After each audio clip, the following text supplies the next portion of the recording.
ఈరోజు వాగ్దానము పరిశుద్ధాత్మ వాగ్దానం. పరిశుద్ధ గ్రంథమైన బైబిల్ నుంచి ఈ వాగ్దానం చదువుకుందాం. అపోస్తలుడైన పౌలు కొరింథీ సంఘానికి రాస్తూ మొదటి కొరింథీయులకు రాసిన పత్రిక 8వ అధ్యాయం మొదటి వచనములో చివరి భాగాన్ని మనం చదువుకుందాం. ప్రేమ క్షేమాభివృద్ధి కలుగచేయును. ఈరోజు పరిశుద్ధాత్మ దేవుడు మనకిచ్చే వాగ్దానం ఏంటంటే ప్రేమ క్షేమాభివృద్ధి కలుగచేయును. ప్రభునందు ప్రియులరా, ఆ దినము పౌలు చేత పరిశుద్ధాత్మ దేవుడు కొరింథీ సంఘంతో మాట్లాడుతూ ఉంటే ఈరోజు ఈ వాగ్దానం ద్వారా మీతో పరిశుద్ధాత్మ దేవుడు మాట్లాడుతున్నాడు. మన దేవుడు ప్రేమ స్వరూపి. ఎంత గొప్ప దేవుడు అంటే ప్రియమైన దేవుని బిడ్డలారా, ఆయనే ప్రేమ స్వరూపి దేవుడే. ప్రేమకు అర్థమే ఆయన ప్రేమలో అగాపే ప్రేమ, ఆయన ప్రేమ.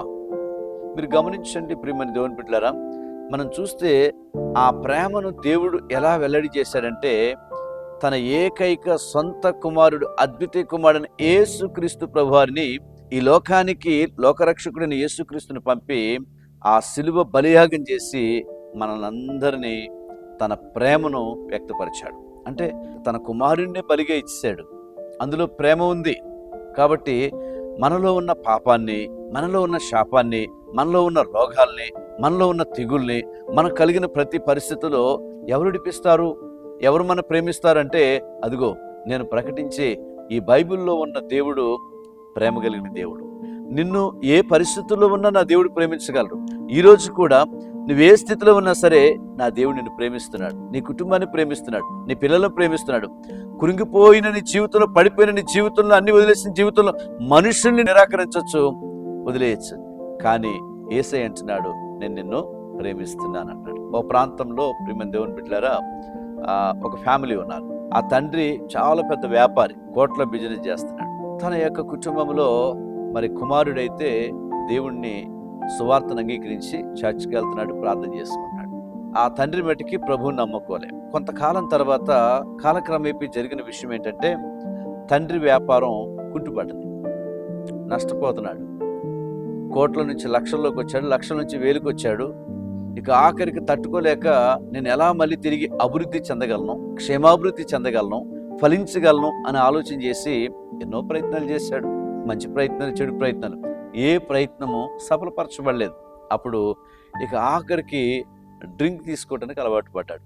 రోజు ఉదయం, మధ్యాహ్నం, సాయంత్రం ఆ డ్రింక్ తాగుతూ ఇక నా జీవితం ఇంతే, ఇక నేను మళ్ళీ తిరిగి బాగుపడననే పరిస్థితికి వెళ్ళాడు. కానీ ఆ పరిస్థితి చూసినటువంటి కొడుకు తండ్రి కొరకు ప్రార్థన చేశాడు. ఓ రాత్రి, ప్రభా జ్ఞాపకం చేసుకోయా, నా తండ్రి ఇలా అవటం నీకు ఇష్టమా? అలాగనే నా కుటుంబంలో నా తండ్రి వ్యాపారం ఇలా కుంటుపట్టడం అవసరమా? ఒకవేళ దీని విషయంలో నాకు విడుదల ఇవ్వాలి ప్రభా అని చెప్పి ప్రార్థన చేశాడు. అలా రాత్రి ప్రార్థన చేసినప్పుడు ప్రియమైన దేవుని బిడ్డలారా, మరి అద్భుతంగా దేవుడు ఆయనకి దర్శనం ఇచ్చాడు.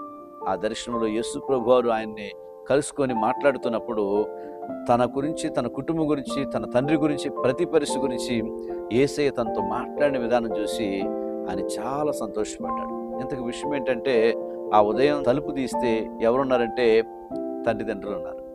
ఏంటన్నా అని అంటే అప్పుడు తనకు జరిగిన ప్రతి విషయం చెప్పాడు. చెప్తే అప్పుడు యేసు ప్రభు ఎంత గొప్ప దేవుడో అని చెప్పి తండ్రి తల్లి కూడా ప్రభువుని అంగీకరించి పాపక్షమాపణ బాప్తీసం తీసుకున్నప్పుడు మొదటి స్థితి కంటే తర్వాత క్షేమాభివృద్ధి అన్ని విధాలుగా కలిగింది. ఆత్మ కూడా రక్షణలోకి వచ్చింది. నా ప్రియ దేవుని బిడ్డ, ఈరోజు ఈ వాగ్దానం వింటుండగా వారి జీవితంలోనే కాదు, నీ జీవితంలో కూడా దేవుడు చేయబోతున్నాడు. అతని జీవితంలో ఒక రక్షణ కలగజేసి క్షేమాభివృద్ధి అన్ని విధాలుగా ఇచ్చిన దేవుడు నీ కుటుంబంలో ఇవ్వలేడా? నీ భర్త, నీ భార్య, నీ పిల్లలు, నీ ఫ్యామిలీలో ఇవ్వలేడా? అయితే నా దేవుడు చెప్తున్నాడు, ప్రత్యేకమైన క్షేమాభివృద్ధి దేవుడివి కలగజేస్తున్నాడు. ఈరోజు ఎంతమంది బర్త్డే జరుపుకుంటున్నారు? ప్రత్యేకంగా మీకు హ్యాపీ బర్త్డే, దేవుడు దయని కిరీటంతో మిమ్మల్ని నింపునుగాక, దీవించునుగాక. ఎంతమంది యానివర్సరీ చేసుకున్నారో ప్రత్యేకంగా ప్రతి విషయంలో ఈ సంవత్సరం అంతా దేవుడు మిమ్మల్ని ఆశీర్వదించునుగాక. ప్రేమగల యేసయ్యా వందనాలు నాయనా, నీ దాసులుగా ప్రార్థన చేస్తున్నాం.